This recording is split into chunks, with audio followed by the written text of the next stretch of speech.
विद्यादायिनी माँ सरस्वती के चरणों में नतमस्तक होकर मैं आज फिर से निस्वार्थ भाव से आपके लिए वीडियो लेकर आ चुका हूँ।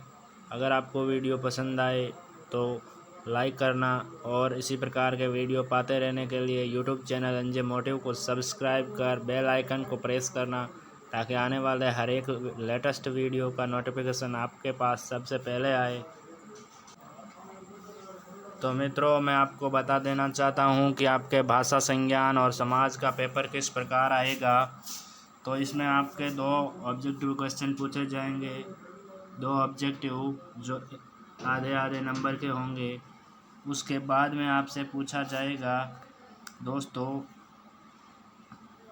करीब 6 क्वेश्चन जो एक एक नंबर के होंगे, एक एक अंक के 6 क्वेश्चन। तो ये 6 नंबर ये हो गए, 1 नंबर ये हो गया, तो टोटल 7 हो गए ये नंबर।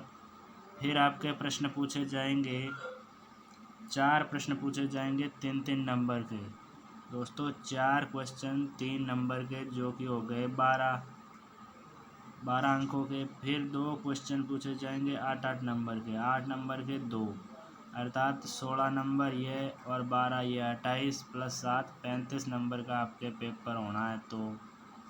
तो जुड़े रहिए हमारे यूट्यूब चैनल एनजे मोटिव के साथ तथ्यात्मक जानकारी के लिए, और सब्सक्राइब कर लेना दोस्तों, और अपने दोस्तों के साथ शेयर भी करना। तो हम लेकर आ गए यूनिट 3 के थोड़े बड़े वाले क्वेश्चन, जो आपके लिए शायद 3 नंबर वाले क्वेश्चनों में देखने को मिल जाए। तो ये इस यूनिट का सेकंड पार्ट है दोस्तों। तो बने रहिए हमारे यूट्यूब वीडियो में, जिसमें पहला प्रश्न है आपके लिए, मनुष्य स्वभावतः बहुभाषिक है। दोस्तों क्या है? मनुष्य स्वभावतः बहुभाषिक है, कैसे बताना है आपको। मनुष्य एक संज्ञावान प्राणी है। वह समाज में रहते हुए अपने कार्यों को संपादित करने के लिए दूसरों के साथ व्यवहारिक रूप से में संवाद स्थापित करना चाहता है। इन संवादों के माध्यम से वह अपने भावों, विचारों आदि को भी प्रकट करता रहता है। अपने मन की प्रसन्नता को व्यक्त करने के लिए गाने और भजन भी गाता रहता है। उसके संवाद, गानों और भजनों में उसकी मातृभाषा के साथ अन्य भाषाओं के शब्द भी सहजता से आ जाते हैं। उन शब्दों को भी वह अपनी मातृभाषा की शब्दावली के साथ बोलता रहता है। इससे स्पष्ट होता है कि मनुष्य स्वभावतः बहुभाषी है। तो मनुष्य क्या करता है? भावों, विचारों को प्रकट करता है दोस्तों। क्या करता है? भावों और विचारों को प्रकट करता है। प्रसन्नता के लिए गाने भजन गाता है, संवाद करता है, गाने भजन गाता है। तो ये अपनी मातृभाषा में गाता है, तो दूसरी भाषाओं के शब्दों का प्रयोग करता है, जिसके लिए हम कह सकते हैं कि मनुष्य स्वाभाविक तौर पर बहुभाषी है। इस प्रश्न में इतना ही उत्तर काफ़ी होगा आपके। अगला प्रश्न देखिए कि भाषाई विविधता के दृष्टिकोण में भारत एक संपन्न राष्ट्र है दोस्तों। क्या? भाषाई विविधता के दृष्टिकोण से भारत एक संपन्न राष्ट्र है। क्या आप इस कथन से सहमत हैं दोस्तों? यस। भारत की भाषिक विविधता एक जटिल चुनौती तो पेश करती ही है, लेकिन वे कई प्रकार के अवसर, मौके भी देती हैं। भारत केवल इस मामले में ही अनूठा नहीं है कि यहाँ अनेक प्रकार की भाषाएं बोली जाती हैं, बल्कि उन भाषाओं में अनेक भाषा परिवारों का प्रतिनिधित्व भी है। दुनिया के और भी देशों में 5 भाषा परिवारों की भाषाएं नहीं पाई जाती। दुनिया के किसी भी देश में 5 भाषा परिवारों की भाषाएं नहीं पाई जाती। संरचना के स्तर पर वे इतनी भिन्न हैं कि उन्हें विभिन्न भाषा परिवारों में वर्गीकृत किया जा सकता है, जिनके नाम कुछ इस प्रकार हैं दोस्तों। जिनके नाम हैं Indo Aryan, Dravidian, Austro Asiatic, Tibeto Burman, अंडमानी। ये भाषाएं आपस में तत्व संपर्क संवाद भी करती रहती हैं। अनेक भाषिक और सामाजिक भाषिक विशेषताएं ऐसी हैं जो सभी भाषाओं में समान रूप से पाई जाती हैं। यह इस बात का सबूत है कि आप में विभिन्न भाषाएं और संस्कृतियां सदियों से एक दूसरे को समृद्ध करती रहती हैं। शास्त्रीय भाषाएं जैसे लैटिन, अरबी, फारसी, तमिल और संस्कृत विभक्ति प्रधान व्याकरण के मामले में और सौंदर्य बोध की दृष्टि से काफ़ी समृद्ध रही हैं और हमारे जीवन को प्रदीप्त करती रही हैं, क्योंकि अनेक भाषाएं उनसे शब्द लेती रहती है। तात्पर्य है, अनेक भाषाएं एक दूसरे के सानिध्य में फलती फूलती हैं। भारत का बहुभाषिक परिदृश्य इसी मेलजोल का परिणाम है। हम विविध संदर्भों में अलग अलग भाषाओं का प्रयोग करते हैं। अगला प्रश्न है, अपने बहुभाषिकता का अर्थ स्पष्ट करते हुए उसकी प्रकृति का उल्लेख कीजिए। तो दोस्तों, बहुभाषिकता का अर्थ स्पष्टीकरण पूछा गया है आपसे, तो आप में इसका उत्तर देना है। बहुभाषिकता का अर्थ स्पष्ट करने के लिए, तो बहुभाषिकता भारत की एक विशिष्ट स्थिति है। बहुभाषिकता का अभिप्राय ऐसी स्थिति से है जिसमें बच्चे के परिवेश में एक से अधिक भाषाएं बोली जाती है। भारत के नगरों में ऐसी स्थितियां सामान्यतः देखने को मिलेगी जहां बच्चे के घर में एक भाषा बोली जाती है तो पड़ोस में दूसरी, और स्कूल में शिक्षण की भाषा कुछ और ही होती है। अंग्रेजी हो सकती है भाषा, द्वितीय भाषा के रूप में उसे पढ़नी होती है हिंदी या कोई अन्य भारतीय भाषा। ये स्थितियाँ ऐसी हैं जिनमें बच्चे का संपर्क 3-4 भाषाओं से तो हो ही जाता है। निश्चय ही ये स्थिति बच्चे के लिए समस्या प्रदान है। अभिभावक या शिक्षक के नाते हम इस स्थिति को बदल तो नहीं सकते, लेकिन इसे समझकर बच्चे की सहायता अवश्य कर सकते हैं। भारत में भाषिक विविधता एक जटिल चुनौती पेश करती है, लेकिन कई प्रकार के अवसर भी देती है। भारत केवल इस मामले में ही अनूठा नहीं है कि यहाँ अनेक प्रकार की भाषाएं बोली जाती हैं, बल्कि उन भाषाओं में अनेक भाषा परिवारों का प्रतिनिधित्व भी है। दुनिया के और किसी भी देश में 5 भाषा परिवारों की भाषाएं नहीं पाई जाती दोस्तों। अब देखिए बहुभाषिकता की प्रकृति किस प्रकार की है। Nature of multilingualism. बहुभाषिकता और विभिन्नता मानव अस्तित्व का एक भाग है। भाषा को अर्जित करने की शक्ति आंतरिक होती है। प्रत्येक बालक में यह शक्ति जन्म के समय से प्राप्त होती है, लेकिन जब वह अन्य लोगों के संपर्क में आता है और उनके साथ अंतर क्रिया करता है तो उसमें बहुभाषिता और भाषा की विभिन्नता के गुण विकसित हो जाते हैं। नेक्स्ट देखते हैं। हम जानते हैं कि किस प्रकार पंजाबी लोगों के संपर्क में आने पर पंजाबी भाषा बोलने लग जाते हैं, और राजस्थानी भाषा बोलने वाले लोगों के संपर्क में आने पर राजस्थानी भाषा बोलने लग जाते हैं। लोग अपने कपड़ों, भोजन, विवाहों आदि के रिवाजों को अपनी पहचान के रूप में जीवित रखते हैं।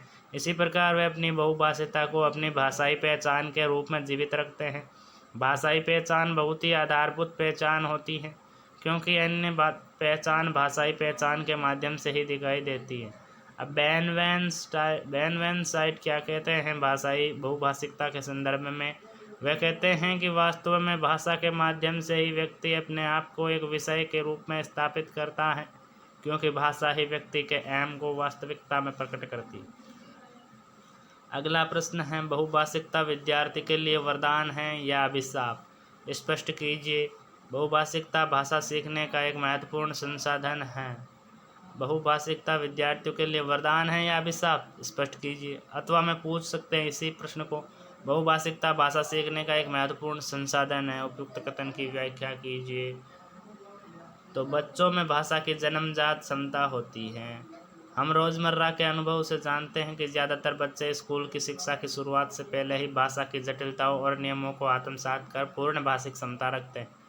कई बार जब बच्चे स्कूल जाते हैं तो उनमें से पहले से ही 2 या 3 भाषाओं को समझने और बोलने की क्षमता होती है। वे न केवल उन भाषाओं को सही बोल लेते हैं, बल्कि उनका उचित प्रयोग भी कर रहे होते हैं। जहाँ तक कि भिन्न प्रतिभा वाले बच्चे जो बोल नहीं पाते, वे भी अपनी अभिव्यक्ति के लिए इतने ही जटिल वैकल्पिक संकेतों और प्रतीकों का विकास कर लेते हैं। भाषा एक प्रकार से स्मृति कोश का भी काम करती है, जिसमें अपने सहवक्ताओं से विरासत में मिले संकेतों के साथ अपने जीवन काल में बनाए संकेत भी शामिल होते हैं। ये वे माध्यम भी हैं जिनसे अधिकतर ज्ञान का निर्माण होता है, इसलिए इनका मनुष्य के विचार और उसकी अस्मिता से गहरा संबंध होता है। वास्तव में उनका अस्मिता के साथ इतना गहरा संबंध होता है कि बच्चे की मातृभाषाओं को नकारना या उनको मिटाने के प्रयास उसके व्यक्तित्व में हस्तक्षेप की तरह लगते हैं। प्रभावी समझ और भाषाओं के प्रयोग के माध्यम से बच्चे विचारों, व्यक्तियों और वस्तुओं तथा अपने आसपास के संसार से अपने आप को जोड़ पाते हैं। जिन बच्चों में भाषा संबंधी अक्षमताएं हो, उनके लिए मानक संकेत भाषा अपनाई जाए, जिससे उनके सतत और पूर्ण विकास को समर्थन मिलता रहे। विद्यार्थियों की भाषिक क्षमताओं की पहचान से उनका स्वयं के और उनकी अपनी सांस्कृतिक जड़ों के प्रति विश्वास भी बढ़ेगा। बहुभाषिता जो बच्चे की अस्मिता का निर्माण करती हैं और जो भारत के भाषा परिदृश्य का विशिष्ट लक्षण है। उसका संसाधन के रूप में उपयोग कक्षा की कार्यनीति का हिस्सा बनाना तथा उसे लक्ष्य के रूप में रखना रचनात्मक भाषा शिक्षक का कार्य है। ये केवल उपलब्ध संसाधन का बेहतर इस्तेमाल नहीं है, बल्कि इससे यह भी सुनिश्चित हो सकता है कि हर बच्चा स्वीकार्य और संरक्षित महसूस करे और भाषिक पृष्ठभूमि के आधार पर किसी को पीछे न छोड़ा जाए। बहुभाषिकता भाषा सीखने का एक महत्वपूर्ण संसाधन है। बहुभाषिक व बहुसांस्कृतिक कक्षा में बच्चों की मातृभाषा को समुचित सम्मान स्थान देते हुए मानक भाषा से परिचय कराना चाहिए तथा शिक्षक के द्वारा बालकों को अधिक से अधिक अवसर दिए जाने चाहिए, जिससे वे उनके मौखिक व अभिव्यक्ति कौशलों को विकसित करने में सहायता हो। अगला प्रश्न है, बहुभाषिकता का कक्षा में क्या महत्व है, क्लासरूम में क्या इम्पोर्टेंस है मल्टीलैंग्वेलिज्म का? तो इसका उत्तर होगा, विभिन्न भाषाओं को व्याकरण के माध्यम से पढ़ाया जाता है। क्या व्याकरण के नियमों को पढ़ाकर ही बच्चों को भाषा का ज्ञान कराया जा सकता है? यह प्रचलित अवधारणा यह है कि भाषा गतिविधि पर आधारित है, इसे गतिविधि के माध्यम से ही पढ़ाया जा सकता है। इससे अभिप्राय है कि भाषा को सिखाने के लिए इसका अधिक से अधिक प्रयोग करवाया जाना चाहिए, ज़्यादा से ज़्यादा अभ्यास करवाया जाना चाहिए। भारत में अनेक भाषाओं और बोलियां बोली जाती हैं। सभी भाषाएं और बोलियां अपने आप में महत्वपूर्ण हैं। भारतीय कक्षाओं में बहुभाषिता विद्यमान रहती है, लेकिन यह एक समय कभी नहीं समझनी चाहिए। उदाहरण के लिए निम्न प्रकार से बहुभाषिता को एक संसाधन के रूप में प्रयोग किया जा सकता है। उदाहरण के लिए मान लीजिए कि आप जयपुर के किसी स्कूल में भाषा शिक्षण कर रहे हैं। वहाँ पर आपको बंगाली, पंजाबी, तमिल, गढ़वाली और ऐसे ही अनेक भाषाओं को बोलने वाले बालक मिल जाएंगे। इसके अलावा हिंदी भाषी विद्यार्थी भी अवश्य मिलेंगे। यदि हम बच्चों को एक वचन से बहुवचन बनाना सिखाना चाहते हैं तो निम्न प्रक्रिया अपनाएंगे। अंग्रेजी के कुछ शब्दों की सूची ब्लैक बोर्ड पर लिखेंगे, जैसे प्रत्येक बच्चे को उसकी भाषा का शब्द अंग्रेजी भाषा के अर्थ के रूप में लिखने के लिए कहेंगे। जैसे अंग्रेजी में हम कैप को लिखते हैं कैप, टोपी को, जिसे हिंदी में लिखते हैं टोपी, मलयालम में लिखते हैं टप्पी, असमी में टोपी, बंगला में टोपी। तो इसका बहुवचन होता है अंग्रेजी में कैप्स, हिंदी में टोपिया, मलयालम में टप्पीगल, असमी में टोपी बोर, बंगला में टोपी गिल्ली। तो इसी प्रकार डॉग का इंग्लिश में डॉग्स, कुत्ता का कुत्ते, हिंदी में पट्टी का पट्टीगल, मलयालम में कुकुर का कुकुर बोर, असमी में कुकुर का कुकुर गुल्ली, बंगला में। इस प्रकार विभिन्न भाषाओं को बोलने वाले बच्चे अन्य भाषाओं के बारे में भी ज्ञान प्राप्त कर सकते हैं। ये नहीं समझना चाहिए कि हमारे देश की कक्षाओं में बहुभाषिता एक समस्या है। ये एक समस्या नहीं, ये एक संसाधन के तौर पर इसका प्रयोग कर हम विभिन्न भाषाओं को सीखने के लिए कर सकते हैं। अगला प्रश्न, भारतीय बहुभाषी कक्षाओं में भाषा शिक्षण के लिए किस प्रकार बहुभाषी संसाधनों का प्रयोग किया जा सकता है? विभिन्न भाषाओं को व्याकरण के माध्यम से पढ़ाया जाता है। क्या व्याकरण के नियमों को पढ़ाकर ही बच्चों को भाषा का ज्ञान दिया कराया जा सकता है? एक प्रचलित अवधारणा यह है कि भाषा गतिविधि पर आधारित है, इसे गतिविधि के माध्यम से ही पढ़ाया जा सकता है। इससे अभिप्राय है कि भाषा को सिखाने के लिए इसका अधिक से अधिक प्रयोग करवाया जाना चाहिए, अभ्यास करवाया जाना चाहिए। भारत में अनेकों भाषाएं और बोलियां बोली जाती हैं। सभी भाषाएं और बोलियां अपने आप में महत्वपूर्ण है। भारतीय कक्षाओं में बहुभाषित विद्यमान रहती है, लेकिन ये एक समस्या कभी नहीं समझनी चाहिए। इसे एक संसाधन के रूप में प्रयोग किया जा सकता है। उदाहरण के लिए निम्न प्रकार से बहुभाषिकता को एक संसाधन के रूप में प्रयोग किया जा सकता है। उदाहरण के लिए मान लीजिए कि आप दिल्ली के किसी स्कूल में भाषा शिक्षण कर रहे हैं। वहाँ पर आपको बंगाली, पंजाबी, तमिल, गढ़वाली और ऐसे ही अनेक भाषाओं को बोलने वाले बालक मिल जाएंगे। इसके अलावा हिंदी भाषी विद्यार्थी भी अवश्य मिलेंगे दोस्तों। तो अगला 7वां प्रश्न अपने हैं, बहुभाषी भारतीय स्कूलों में किस प्रकार का वातावरण तैयार करने की आवश्यकता है? तो इसका उत्तर होगा, भाषा शिक्षण के लिए स्कूल में कार्यक्रम शुरू करते समय यह महत्वपूर्ण है कि बच्चे की सहज भाषाई दक्षता क्षमता को पहचाने और याद रखें कि भाषाएं सामाजिक सांस्कृतिक रूप से बनती हैं और हमारे दैनिक व्यवहार से बदलती रहती हैं। शिक्षा में भाषाओं के लिए आदर्श यही है कि उनका इसी संसाधन के आधार पर विकास हो और साक्षरता के विकास के साथ अकादमिक भाषा के रूप में इसे विकसित करने के लिए समृद्ध भी किया जाए। जिन बच्चों में भाषा संबंधी योग्यता हो उनके लिए मानव संकेत भाषा अपनाई जाए, जिससे उनके सतत और पूर्ण विकास को समर्थन मिलता रहे। विद्यार्थियों की भाषिक क्षमता की पहचान से उनका स्वयं के और अपनी सांस्कृतिक जड़ों के प्रति विश्वास भी बढ़ता रहे। भाषाओं की विविधता की समस्या, प्रॉब्लम और डाइवर्सिटी इन लैंग्वेज। भारत की भाषिक विविधता एक जटिल चुनौती पेश करती ही है, लेकिन वे कई प्रकार के अवसर भी देती है। भारत केवल इस मामले में ही अनूठा नहीं है कि यह अनेक प्रकार की भाषाएं बोली जाती है, बल्कि उन भाषाओं में अनेक भाषा परिवारों का प्रतिनिधित्व भी है। दुनिया के और किसी भी देश में 5 भाषा परिवारों की भाषाएं नहीं पाई जाती।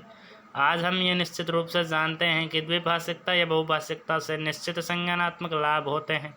त्रिभाषा फॉर्मूले के माध्यम से बहुभाषिकता की समस्या का समाधान करने का प्रयास किया गया है। इसे कार्य रूप और भाव रूप दोनों ही में अपनाना चाहिए। इसका प्राथमिक उद्देश्य भारत में बहुभाषिकता और राष्ट्रीय सद्भाव का प्रसार है। निम्नलिखित दिशा निर्देश स्कूलों में इन लक्ष्यों की प्राप्ति में सहायक हो सकते हैं। भाषा शिक्षण बहुभाषिक होना चाहिए। केवल कई भाषाओं के शिक्षण के ही अर्थ में नहीं, बल्कि रणनीति तैयार करने के लिहाज से भी बहुभाषिक कक्षा को एक संसाधन के तौर पर प्रयोग में लाया जाए। बच्चों की घरेलू भाषा स्कूल में शिक्षण का माध्यम होनी चाहिए। अगर स्कूल में उच्चतर स्तर पर बच्चों की घरेलू भाषा में शिक्षण की व्यवस्था न हो तो प्राथमिक स्तर की स्कूली शिक्षा अवश्य घरेलू भाषा के माध्यम से ही दी जाए। ये आवश्यक है कि हम बच्चे की घरेलू भाषाओं को सम्मान दें।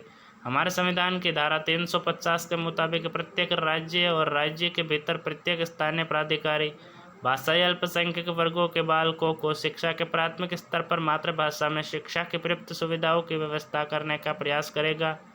त्रिभाषा फॉर्मूला को उसके मूल भाव के साथ लागू किए जाने की ज़रूरत है ताकि वह बहुभाषी देश में बहुभाषी संवाद के माहौल को बढ़ावा दे। नेक्स्ट, गैर हिंदी भाषा राज्यों में बच्चे हिंदी सीखते हैं। हिंदी प्रदेशों के मामले में बच्चे वह भाषा सीखे जो उस इलाके में नहीं बोली जाती हैं। इन भाषाओं के अलावा आधुनिक भारतीय भाषा के रूप में संस्कृत का अध्ययन भी शुरू किया जा सकता है। बाद के स्तरों पर शास्त्रीय और विदेशी भाषाओं से परिचय करवाया जा सकता है। एक बहुभाषीय कक्षा में शिक्षक से क्या अपेक्षा की जाती है? दोस्तों, अगला प्रश्न है, कक्षा में शिक्षक की भूमिका और बहुभाषिकता, the role of teacher in classroom and multilingualism. शिक्षकों से ये अपेक्षा की जाती है कि उनमें अपनी बहुभाषिक कक्षा के बच्चों के द्वारा बोली जाने वाले मातृभाषा के बारे में समझ और सम्मान की भावना का विकास हो। वे बच्चों द्वारा बोली जाने वाली उनकी अपनी भाषा को कक्षा में सम्मानुभूति के साथ सीखने और सिखाने के लिए स्थान दें और अपनी कक्षा की विविधता को समझते हुए बच्चों के ज्ञान के विकास के लिए सहज और रचनात्मक वातावरण प्रदान करने का प्रयास करें। अक्सर हम पाते हैं कि शिक्षक के साथियों में स्वयं की भाषा को लेकर ही कितनी हीन भावना है। वे खुद विभिन्न भाषाओं को किस दृष्टि से देखते हैं। ऐसे में एक बहुभाषीय कक्षा में वे किस तरह उन बच्चों की भाषा को स्थान और सम्मान दे पाएंगे जो बच्चे हल्बी, गोंडी, कुडुक या कमारी आदि भाषा बोलते हैं। आज ज़रूरत है कि बच्चों की भाषा को कक्षा में सम्मान मिले। सभी बच्चों को बिना किसी हिचक के अपनी बात को अपनी भाषा में कहने के समान अवसर का सहज वातावरण प्रदान एवं निर्मित किया जाए। बहुभाषी भारत में भाषा और शिक्षा की क्या स्थिति है? बहुभाषी भारत में भाषा और शिक्षा की क्या स्थिति है? अगला प्रश्न है, language and education in multilingual India. भारतीय संविधान में मातृभाषा में शिक्षा दिए जाने का प्रावधान किया गया है। भारत में एक भी क्षेत्र ऐसा नहीं है जहां भाषा के आधार पर अल्पसंख्यक समुदाय नहीं है। केंद्रीय शिक्षा सलाहकार बोर्ड ने 1938 में यह सुझाव दिया था कि बच्चों की शिक्षा उनकी मातृभाषा में ही होनी चाहिए। इसके अलावा यह भी सुझाव दिया गया था कि अल्पसंख्यकों की भाषा की रक्षा करना भी उनकी मातृभाषा में होना चाहिए। इसके अलावा यह सुझाव तो दे दिया गया, लेकिन बहुभाषी समाज में एक ही भाषा में शिक्षा देना किस प्रकार से संभव होगा, यह समाधान नहीं किया गया। एक बहुभाषी समाज में बहुभाषी भाषाएं बोली जाती है। ऐसे में 3 भाषाओं का फॉर्मूला भी पर्याप्त नहीं था। भारत के स्कूलों में सामान्यतः बहुभाषी बच्चे मिलते हैं। यदि हम कक्षा पाठ्यक्रम, सिलेबस, पाठ्यपुस्तकें और अनुदेशन प्रणाली को बहुभाषी संसाधनों के द्वारा तैयार नहीं करते हैं तो इससे अभिप्राय है कि हम विभिन्न बच्चों की व्यक्तिगत भाषाओं की अवहेलना कर रहे हैं। यदि उनकी भाषा की अवहेलना होती है तो उनकी भाषा का ज्ञान उनसे वंचित हो जाता है। केवल ये प्रावधान करना कि स्कूल प्रत्येक बालक को 3 भाषाओं का ज्ञान कराएगा काफ़ी नहीं है। इस पर स्पष्ट तौर पर इस देश की भाषाओं और सांस्कृतिक धरोहरों को सुरक्षित रूप से संभाल कर नहीं रखा जा सकता। किसी भी भाषा को संविधान की 8वीं अनुसूची में सम्मिलित करने के पीछे कौन सा तर्क हो सकता है, ये अपना 10वां प्रश्न है। कोई एक तर्क दीजिए। तो इसका उत्तर होगा 8वीं अनुसूची में शामिल भाषाएं संविधान की जनतांत्रिक समझ का आईना है। इस सूची में अपनी अपनी भाषाओं को शामिल करने के लिए अनेक राज्य प्रयत्नशील हैं, क्योंकि 8वीं अनुसूची में स्थान मिलने से उस भाषा का विशेष महत्व प्राप्त हो जाता है। वह भाषा राज्य कार्य का माध्यम तो बनती ही है, साथ ही शैक्षिक पाठ्यक्रम में भी प्रमुख स्थान प्राप्त करती है।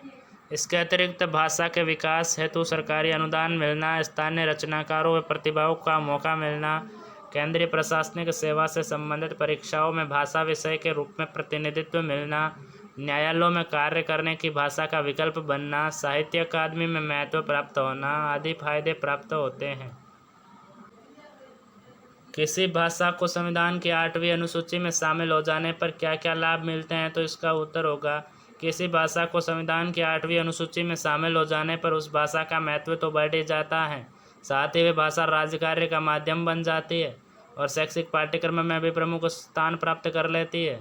इसके अलावा भाषा के विकास हेतु सरकारी अनुदान मिलने लगता है, स्थानीय रचनाकारों व प्रतिभाओं को मौका मिलने लगता है, केंद्रीय प्रशासनिक क्षेत्र से संबंधित परीक्षाओं में भाषा विषय के रूप में प्रतिनिधित्व मिलने लगता है, केंद्रीय विभागों में प्रादेशिक भाषा अनुवादक के पदों का सृजन होने लगता है, न्यायालयों में कार्य करने की भाषा का विकल्प बन जाता है और साहित्य अकादमी में इस भाषा का महत्व मिलने लगता है। इन लाभों के साथ ही उस भाषा को अतिरिक्त भारतीय मुद्रा नोट पर भी भाषा प्रतिनिधित्व प्राप्त होने लगता है और उस भाषा में गजट भी जारी होने लगता है। अगला प्रश्न है, एक ही परिवार में विभिन्न भाषाओं का सह अस्तित्व मौजूद रहता है, क्या आप इस कथन से सहमत हैं? स्पष्ट कीजिए। एक परिवार में रहने वाला लड़का हो या लड़की अपने ही परिवार में रहने वाले दादा दादी से मातृभाषा में बात करते हैं और अपने पड़ोसी से हिंदी भाषा में बात करते हैं, और स्कूल कॉलेजों में जाकर वही लड़का या लड़की अपने सहपाठियों से हिंदी या अंग्रेजी भाषा में बात करते हैं। घर या दुकान में आकर अपना व्यावसायिक काम अन्य किसी भाषा में संपन्न करते हैं। इस प्रकार एक ही परिवार में विभिन्न भाषाओं का सहअस्तित्व मौजूद रहता है। कल्पना कीजिए कि किसी कक्षा में अनेक मातृभाषाएं जैसे हिंदी, मेवाड़ी, मारवाड़ी, पंजाबी, तमिल, बंगला आदि वाले विद्यार्थी हैं। तब ऐसी स्थिति में क्या किया जा सकता है कि ऐसी स्थिति का विश्लेषण करते हुए रमाकांत अग्निहोत्री ने क्या कहा?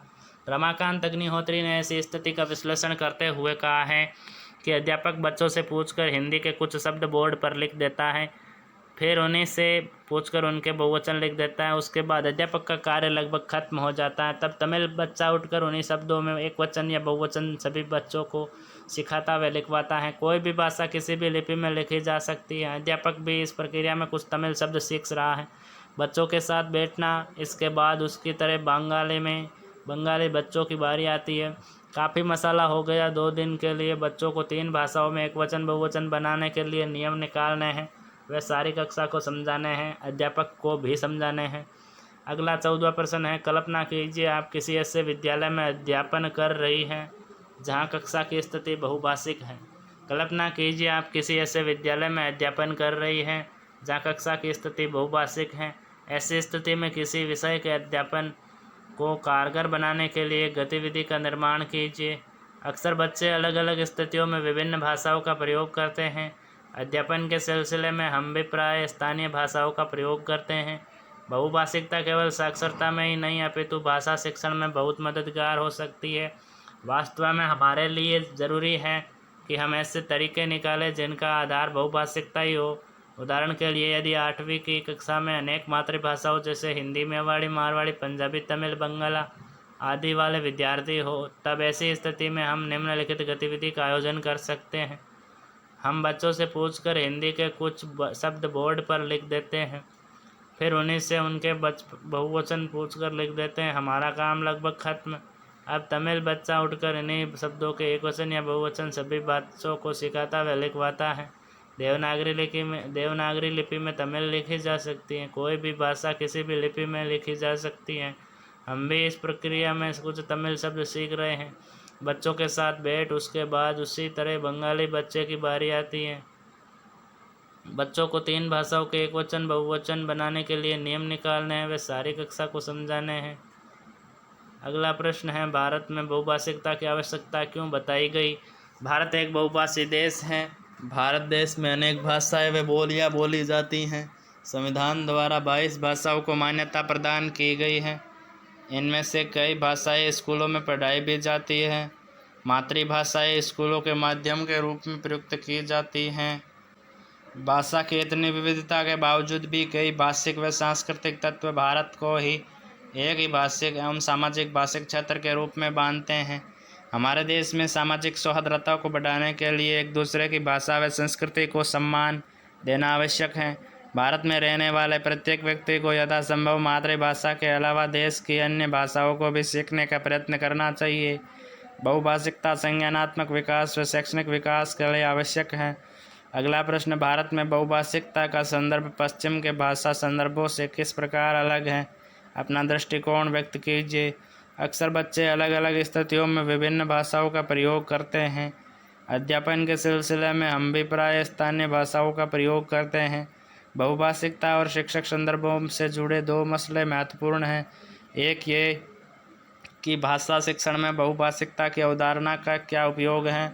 दूसरा, इसके उपयोग से हम भाषा शिक्षण में क्या नया जोड़ सकते हैं। दूसरा ये कि बौद्धिक विकास में बहुभाषिकता कैसे सहायक है। इन दोनों संदर्भों का हम सीखने सिखाने के क्रम में उपयोग कर शिक्षण प्रक्रिया को प्रभावी बना सकते हैं। भारत में बहुभाषिकता का संदर्भ पश्चिम के भाषा संदर्भों से अलग है। जहाँ पश्चिम में भाषा शिक्षण की अवधारणाएं एक भाषी देशों की ज़रूरतों को ध्यान में रखकर गढ़ी गई हैं, वही भारत स्वभावतः बहुभाषिक देश हैं। अतः भारत में भाषा के वही आयाम या मानक नहीं हो सकते जो पश्चिम के देशों में हैं। अगला 17वां प्रश्न है दोस्तों कि माध्यमिक स्तर तक भारतीय छात्र कौन सी 3 भाषाएं सीख लेता है। वर्तमान में प्राय सभी विद्यालयों में सेकेंडरी स्तर त्रिभाषा सूत्र प्रचलित है। प्रत्येक बालक को मातृभाषा, अंग्रेजी और एक अन्य भाषा सीखना अनिवार्य है। इस सूत्र व्यवस्था में निश्चित से छात्र 3 भाषाएं तो कम से कम सीख ही लेता है। इस व्यवस्था में प्राय देखा जाता है कि उत्तरी भारत वाले विद्यालयों में छात्र दक्षिणी भारतीय भाषा सीखते हैं और दक्षिण भारतीय छात्र उत्तर पूर्वी भाषाएं सीखते हैं। इस प्रकार भारत में बहुत से व्यक्ति अधिक भी नहीं तो कम से कम संवादार्थ 5 से 8-10 भाषाओं की व्यवहारिक शब्दावली पर नियंत्रण कर लेते हैं। मानक भाषा के प्रमुख लक्षण लिखो अथवा इसकी विशेषता बताओ। मानक भाषा के प्रमुख लक्षण या विशेषताएं। मानक भाषा के अंतर्गत मानक शब्दों सर्वमान्य शुद्ध का प्रयोग होता है। मानक भाषा व्याकरण सम्मत होती है। मानक भाषा उच्चारण एवं लेखन में अशुद्धियों से मुक्त होती है। मानक भाषा अपने क्षेत्र में सर्वमान्य होती है तथा समाज व राज्य की अधिकृत भाषा होती है। मानक भाषा के शब्द सरल बहुप्रचलित होते हैं। मानक भाषा आंचलिक प्रांतीयता के अभाव से मुक्त होती है। अगला प्रश्न है मानकीकरण के साधन उपादान बताइए। अमानक स्थिति से मानक तक पहुंचने के लिए एक निश्चित नियमों की संहिता अर्थात व्याकरण की महती आवश्यकता होती है। व्याकरण ही अनुकूलन आदि के नियमों का निर्धारण करता है, इसलिए व्याकरण को मानकीकरण के लिए प्रथम और महत्वपूर्ण कहा गया है। दूसरा महत्वपूर्ण साधन है कोश। कोश से ही अंदर केंद्रीय मुख्य अर्थ का ज्ञान होता है। परिधीय गौण अर्थ ज्ञात होते हैं। व्याकरण और कोश के अभाव में किसी भाषा में मानकता की स्थिति मानना तर्कसंगत नहीं लगता है। रेडियो या दूरदर्शन द्वारा समाचार प्रसारण की भाषा और समाचार पत्रों की भाषा भी मानकीकरण की प्रक्रिया को प्रभावित करती है। अतः दोनों को ही मानकीकरण के उपादान के रूप में माना जाता है। मानक भाषा के प्रसार के लिए वाङ्मय की अनिवार्य आवश्यकता को अस्वीकार नहीं किया जा सकता। वाङ्मय के अंतर्गत सभी ज्ञान क्षेत्रों से संबंध साहित्य को अंतर्भाव माना जाता है। मानक भाषा के प्रसारण के लिए यह व्यापक साहित्य महत्वपूर्ण साधन है। पढ़े लिखे जन जन तक मानक रूप इसी माध्यम से पहुंचता है। हिंदी भाषा के मानकीकरण में व्याकरण, शब्दकोश, संचार माध्यम व हिंदी साहित्य आदि उपादानों का महत्वपूर्ण योगदान रहा है। अब राजस्थान की प्रमुख बोलियां कौन कौन सी हैं स्पष्ट कीजिए। राजस्थान की प्रमुख बोलियों में आता है पश्चिमी राजस्थान में ज़िले आ जाते हैं जोधपुर, बीकानेर, जैसलमेर, उदयपुर, गोंडवाड़ी। वहाँ की प्रमुख बोलियां मारवाड़ी, बीकानेरी, मेवाड़ी, शेखावाटी, सिरोही। जबकि उत्तर पूर्वी राजस्थान में अपने अलवर और भरतपुर का क्षेत्र आता है। वहाँ की प्रमुख बोलियां आहिरवाटी और मेवाती। मध्य पूर्वी राजस्थान में जयपुर, कोटा, बूंदी आता है और बोलियाँ हो जाएगी ढूंढाड़ी, किशनगढ़ी, अजमेरी। और दक्षिण पूर्वी राजस्थान का क्षेत्र जो मालवा के आसपास का क्षेत्र है, वहाँ की प्रमुख बोली हो जाएगी मालवी। और दक्षिणी राजस्थान का जो क्षेत्र है वहाँ निमाड़ के आसपास निमाड़ी भाषा बोली जाती है। बोली को परिभाषित करते हुए इसकी अवधारणा को स्पष्ट कीजिए। भाषा और बोली के अंतर को स्पष्ट कीजिए। यह अथवा में प्रश्न आ सकता है इस प्रकार।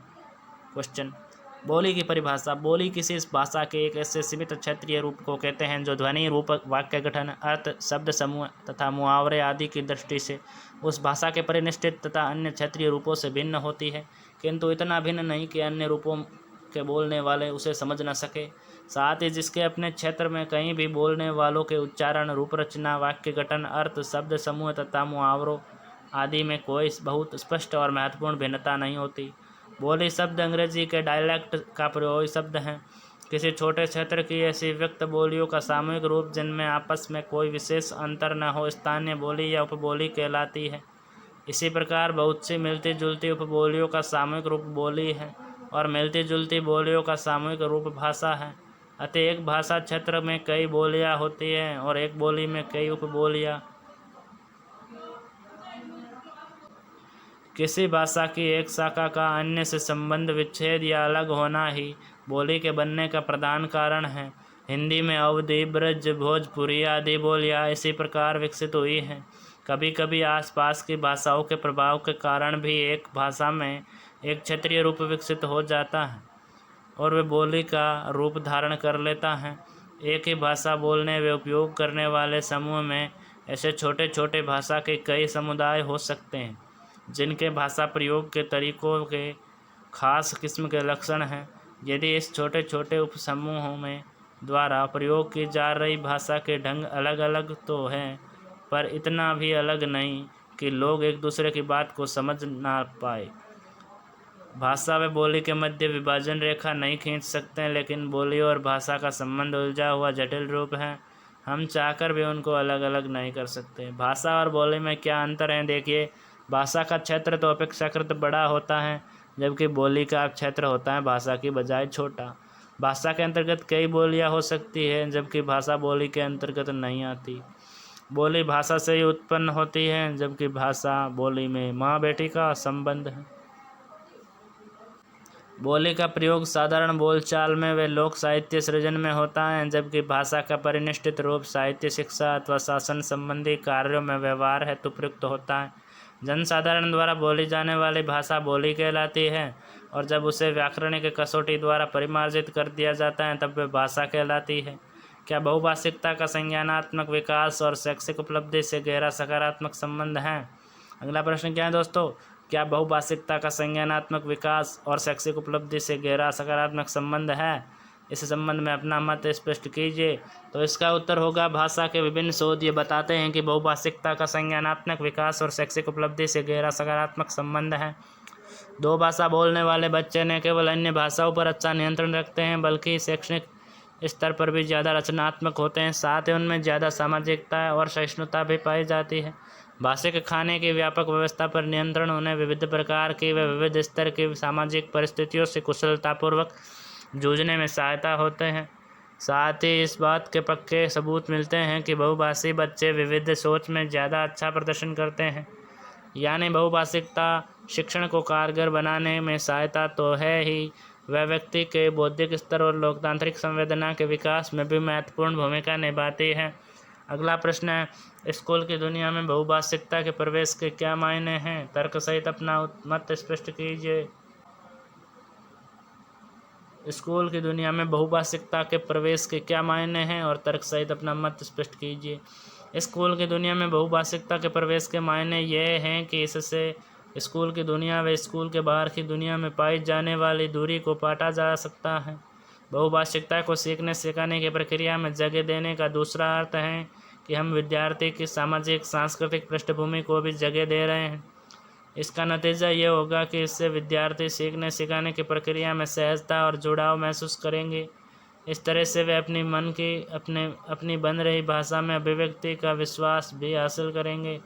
एक दूसरे की भाषाओं को स्वीकारते होने पर लोकतांत्रिक मूल्यों को अलग से सीखने सिखाने की ज़रूरत नहीं रहेगी। दोस्तों अगला प्रश्न है 24वां अपने, बहुभाषिकता की विशेषताओं का उल्लेख कीजिए। बहुभाषिकता की प्रमुख विशेषताएं इस प्रकार हैं। बहुभाषिकता भारतीय समाज एक का स्वाभाविक आचरण है। बहुभाषिकता एक ऐसा संसाधन है जिससे हमारी सांस्कृतिक समृद्धि का पता चलता है। बहुभाषित कक्षा स्थितियाँ समझ के कौशल को उच्च स्तर तक पहुंचाती है तथा विभिन्न भाषाओं के बीच की आवाजाही उन्हें समृद्ध बनाती है। एक से अधिक भाषाओं को बरतने वाले लोगों को भाषाई क्षमता निसंदेह उत्कृष्ट होती है। साथ ही समाज के प्रति उनका नज़रिया भी स्पष्ट और उदार होता है। और भारत में विभिन्न भाषा परिवारों की भाषाओं का इस्तेमाल होता है। अगला प्रश्न है अपना अंतिम प्रश्न आज के इस वीडियो की शाखा में, बौद्धिक विकास में बहुभाषिकता कैसे सहायक है या बौद्धिक विकास में बहुभाषिकता किस प्रकार मददगार है। डीएलएड 2017 में पूछा गया प्रश्न, इसका उत्तर इस प्रकार होगा कि बहुभाषिकता बच्चों के बौद्धिक विकास में काफ़ी सहायक होती है। बहुभाषिकता केवल साक्षरता में ही नहीं अपितु भाषा शिक्षण में बहुत मददगार हो सकती है। बहुभाषी देश की कक्षाओं में स्वभावतः अलग अलग भाषाओं की क्षमताओं वाले विद्यार्थियों को समस्या के बजाय उनका अध्ययन अध्यापन में अधिक क्रियात्मक उपयोग किया जा सकता है। उदाहरण के लिए यदि किसी 8वीं की कक्षा में अनेक मातृभाषाओं जैसे हिंदी, मेवाड़ी, मारवाड़ी, पंजाबी, तमिल, बांग्ला आदि वाले विद्यार्थी हो तो अध्यापक इनकी क्षमता का रचनात्मक उपयोग कर सकता है। उदाहरण के लिए अध्यापक बच्चों से पूछकर हिंदी के कुछ शब्द बोर्ड पर लिखेगा, फिर उन्हीं से उनके बहुवचन पूछकर लिख देता है। तब तमिल बच्चा उन्हीं शब्दों के एकवचन या बहुवचन सभी बच्चों को सिखाता है, तमिल भाषा में लिखवाता है। अध्यापक भी इस प्रक्रिया में कुछ तमिल शब्द सीख रहा होता है। इसके बाद इसी तरह बंगाली बच्चे की बारी आती है। बच्चों को 3 भाषाओं के एकवचन बहुवचन बनाने के नए नियम निकालने हैं, वे सारी कक्षा को समझाने हैं। दोस्तों, ये उदाहरण आपके लगभग 3-4 बार रिपीट हो गया है, तो अगर आप बहुभाषिकता का महत्व बताते हो तो इस उदाहरण को जरूर ऐड करें। इस पूरी प्रक्रिया में भाषाई नियमबद्धता और व्याकरणबद्धता की सार्वभौम व्यवस्था बच्चे को सहज ही समझ में आ जाती है। इतना ही नहीं, बच्चे को यह भी समझ में आ जाता है कि जितनी व्याकरणबद्ध भाषा हिंदी है उतनी तमिल और बंगला भी और मारवाड़ी या मेवाड़ी भी। भाषाओं की समरूपता और अंतर को भी बच्चे पहचानने लगते हैं। बच्चे की समझ वैज्ञानिक मानदंडों के मुताबिक विकसित होती है। अतः हम निश्चित रूप से कह सकते हैं कि बौद्धिक विकास में बहुभाषिकता विशेष रूप से सहायक है। तो मित्रों, बताइएगा कैसा लगा आपको वीडियो। अगर अच्छा लगा तो लाइक करके अपने दोस्तों के साथ शेयर कर दीजिएगा। और पहली बार हमारे चैनल पर विजिट किया है तो चैनल को सब्सक्राइब कर बेल आइकन को प्रेस करना, ताकि आने वाले हर एक लेटेस्ट अपडेट का नोटिफिकेशन आपके पास पहले पहुंच जाए। और फिर से मैं माँ सरस्वती के चरणों में नतमस्तक होकर वीडियो का अंत करता हूं। मैं आपकी सेवा निस्वार्थ भाव से कर रहा हूं, तो आप एक लाइक तो ज़रूर दीजिएगा, जो हमारी शक्ति बनेगा, हमें प्रोत्साहित करेगा। जय हिंद, जय भारत।